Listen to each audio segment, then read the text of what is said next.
കാലങ്ങളായി നീണ്ടുപോകുന്ന തിരുവനന്തപുരം നഗരത്തിലെ smart city റോഡുകളുടെ നിർമ്മാണം ഓണത്തിനു മുൻപ് പൂർത്തിയാക്കുമെന്ന് വ്യക്തമാക്കി അധികൃതർ. ഇതോടെ നാളുകളായി നീണ്ടുനിന്ന ദുരിതം അവസാനിക്കും എന്ന പ്രതീക്ഷയിലാണ് ജനങ്ങൾ. നിർമ്മാണത്തിലിരിക്കുന്ന 3 സ്മാർട്ട് റോഡുകളുടെ പണിയാണ് ഇനിയും തീരാനുള്ളത്. തലസ്ഥാനത്തെ ജനങ്ങൾ കഴിഞ്ഞ കുറേ നാളുകളായി നേരിടുന്ന പ്രധാന പ്രശ്നങ്ങളിലൊന്നാണ് റോഡ് പണിയുമായി ബന്ധപ്പെട്ട ബുദ്ധിമുട്ടുകൾ. എങ്ങോട്ട് തിരിഞ്ഞാലും കുണ്ടും കുഴിയുമുള്ള റോഡുകൾ ചില്ലറയൊന്നുമല്ല ഇവിടുത്തെ ജനങ്ങളെ ബുദ്ധിമുട്ടിച്ചിട്ടുള്ളത്. ഇന്ന് തീരും നാളെ തീരുമെന്ന് പറഞ്ഞ പല തീയതികളും ഈ റോഡ് പണി തീരുമെന്നതുമായി ബന്ധപ്പെട്ട് ജനങ്ങൾ കേട്ടിട്ടുണ്ടെങ്കിലും ആ തീയതികളിലൊന്നും പണി തീർന്നിരുന്നില്ല.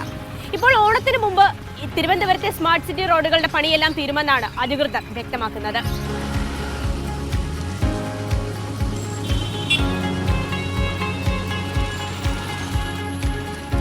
വളരെ മനോഹരമായ രീതിയിൽ നമുക്ക് ജനങ്ങൾക്ക് ഉപയോഗിക്കാൻ കഴിയുന്ന നിലയിൽ ഒരു നല്ല മികച്ച റോഡുകളായി നമ്മുടെ റോഡുകൾ മാറുന്ന ഒരു സാഹചര്യം ഇപ്പോൾ നമ്മുടെ മുന്നിലുണ്ട്. അതുകൂടി ഓണത്തിന് കംപ്ലീറ്റ് ആവുന്ന രീതിയിലാണ് ഇപ്പോൾ ചെയ്തിട്ടുള്ളത്. നിർമ്മാണം നടക്കുന്ന സ്മാർട്ട് റോഡുകളിൽ 3 എണ്ണത്തിന്റെ പണിയാണ് ഇനിയും പൂർത്തിയാകാനുള്ളത്. കിള്ളിപ്പാലം അട്ടക്കുളങ്ങര റോഡ്, റിസർവ് ബാങ്കിന് പുറകുവശം വഴിയുള്ള forest office road, Uplamoodu overbridge road എന്നിവയാണിത്. ഈ റോഡുകളിൽ തന്നെ ആദ്യഘട്ട പണി മാത്രമാണ് പൂർത്തിയായിട്ടുള്ളത്. എന്നാൽ ടാറിങ്ങും അനുബന്ധ പണികളും എല്ലാം പൂർത്തിയാക്കി ഓണത്തിന് മുമ്പ് ജനങ്ങൾക്ക് തുറന്നു നൽകാനാകുമെന്നാണ് അധികൃതർ പറയുന്നത്. പക്ഷേ ജനങ്ങൾക്ക് കാണുമല്ലോ ചിലത് പറയാൻ. ചിലപ്പം തീരാതിരിക്കാൻ സാധ്യതയുണ്ട്. ഓണം നമ്മൾ കേരളീയ വലിയ ആഘോഷമാണ്.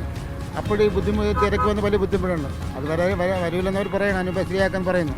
എല്ലാ സ്ഥലത്തുമുള്ള പണി തീരുമോ എന്ന് അറിയില്ല. ഇവിടുത്തെ പണി നടന്നുകൊണ്ടിരിക്കുക തന്നെ നിങ്ങൾ കാണുന്ന പോലെ.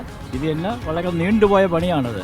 പിന്നെ യാത്രയ്ക്ക് ബുദ്ധിമുട്ടില്ലാത്തതുകൊണ്ട് വലിയ പ്രശ്നമില്ല. ഇടയ്ക്ക് അതിനും ഭയങ്കര ബുദ്ധിമുട്ടായിരുന്നു. ഇപ്പോൾ പിന്നെ ആ പ്രശ്നമില്ല. എങ്കിലും ഓണത്തിന് മുമ്പ് തീരുമെന്ന് പ്രതീക്ഷിക്കാം. ഇനി ടാറിംഗ് പൂർത്തിയാക്കി ജനങ്ങൾക്കായി തുറന്നുകൊടുത്ത പല പ്രധാനപ്പെട്ട സ്മാർട്ട് റോഡുകൾ നോക്കുകയാണെങ്കിൽ പല റോഡുകളിലും ഇപ്പോഴും അനുബന്ധ പണികൾ പൂർത്തിയായിട്ടില്ല.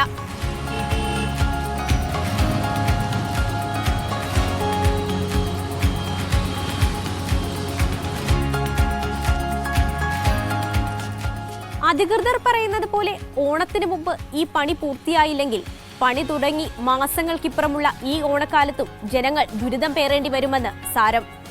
ക്യാമറ പേഴ്സൺ കണ്ണൻ തിരുമലയ്ക്കൊപ്പം സ്വാന്തന സാജു, മീഡിയ 1, തിരുവനന്തപുരം.